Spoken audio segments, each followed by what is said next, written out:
ನೀವು ಮನೆಯಲ್ಲಿ ನಿನ್ನೆ ರಾತ್ರಿ ಉಳಿದಂತಹ ತಂಗಳ ಆಹಾರವನ್ನ ತಿನ್ನುತ್ತೀರಾ? ಅದರಲ್ಲೇನೂ ಸಮಸ್ಯೆ ಇಲ್ಲ. ಆದರೆ ಯಾವುದೇ ಕಾರಣಕ್ಕೂ ಕೂಡ ತಂಗಳ ಆಹಾರವನ್ನ ಅಂದ್ರೆ ಈಗ ಹೇಳುವಂತಹ 6 ಆಹಾರಗಳನ್ನ ಯಾವುದೇ ಕಾರಣಕ್ಕೂ ಮತ್ತೊಮ್ಮೆ ಬಿಸಿ ಮಾಡಿ ತಿನ್ನಲೇಬೇಡಿ.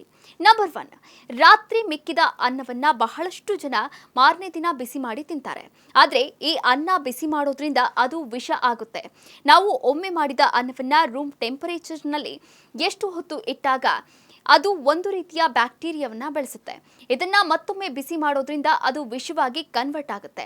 ಅದಕ್ಕೆ ಅನ್ನವನ್ನ ಬಿಸಿ ಮಾಡಿ ತಿನ್ನಬಾರ್ದು. ಇನ್ನು ನಂಬರ್ 2, ಅಂದ್ರೆ ಒಮ್ಮೆ ಬಿಸಿ ಮಾಡಿ ಬೇಯಿಸಿದ ಮೊಟ್ಟೆಗಳನ್ನ ಮತ್ತೆ ಬಿಸಿ ಮಾಡೋದು ತುಂಬಾನೇ ಅಪಾಯಕಾರಿಯಾಗಿರುವಂಥದ್ದು. ಅದರಲ್ಲೂ ಕೂಡ ಗಟ್ಟಿಯಾಗಿ ಬೇಯಿಸಿದ್ರೆ ಅಥವಾ ಹುರಿದಿದ್ರೆ ಅವು ಮತ್ತೆ ಬಿಸಿ ಮಾಡಿದಾಗ ವಿಷಕಾರಿಯಾಗಬಹುದು.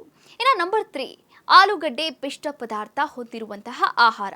ಅಂದ್ರೆ ರೂಮ್ ಟೆಂಪರೇಚರ್ನಲ್ಲಿ ಇಟ್ಟಾಗ ಅವು ಬೇಗವಾಗಿ ಹಾನಿಕಾರಕವಾಗುತ್ತೆ, ಬ್ಯಾಕ್ಟೀರಿಯಾವನ್ನ ಕೂಡ ಬೆಳೆಸುತ್ತೆ. Number 4, chicken protein. ಇದನ್ನ ಮತ್ತೆ ಬಿಸಿ ಮಾಡಿದಾಗ ಒಣಗಿ ಗಟ್ಟಿಯಾಗುತ್ತೆ.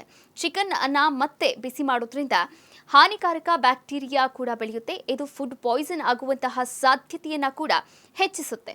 ಹಾಗೆ ನಂಬರ್ 5, ಪಾಲಕ್ ಪನ್ನೀರ್ ಅಥವಾ ಪಾಲಕ್ ಬಾತ್ ಸೇರಿದಂತೆ ಇನ್ನಿತರ ಪಾಲಕ್ ಸೊಪ್ಪಿನ ಅಡುಗೆಗಳನ್ನು ಮತ್ತೆ ಮಾಡಿದಾಗ ಮತ್ತೆ ಬಿಸಿ ಮಾಡಿ ತಿಂದಾಗ ಅದು ಹಾನಿಕಾರಕ ವಿಷವನ್ನ ಬಿಡುಗಡೆ ಮಾಡುತ್ತೆ.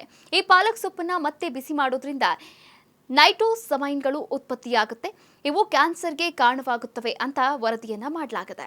ಇನ್ನು ನಂಬರ್ 6, ಅಣಬೆಯಿಂದ ಮಾಡಲಾದಂತಹ ಆಹಾರಗಳನ್ನು ಮತ್ತೆ ಬಿಸಿ ಮಾಡಿ ತಿನ್ನೋದ್ರಿಂದ ಅವು ಬೇಗನೆ ಹಾಳಾಗುತ್ತೆ. ಇನ್ನು ಅಣಬೆಗಳನ್ನು ಮತ್ತೆ ಬಿಸಿ ಮಾಡೋದ್ರಿಂದ ಅವು ತುಂಬ ಮೆತ್ತಗಾಗುತ್ತೆ. ಜೊತೆಗೆ ಅಣಬೆ ಒಡೆದು ತನ್ನ ಆಕಾರವನ್ನೇ ಕೂಡ ಕಳೆದುಕೊಳ್ಳುತ್ತೆ.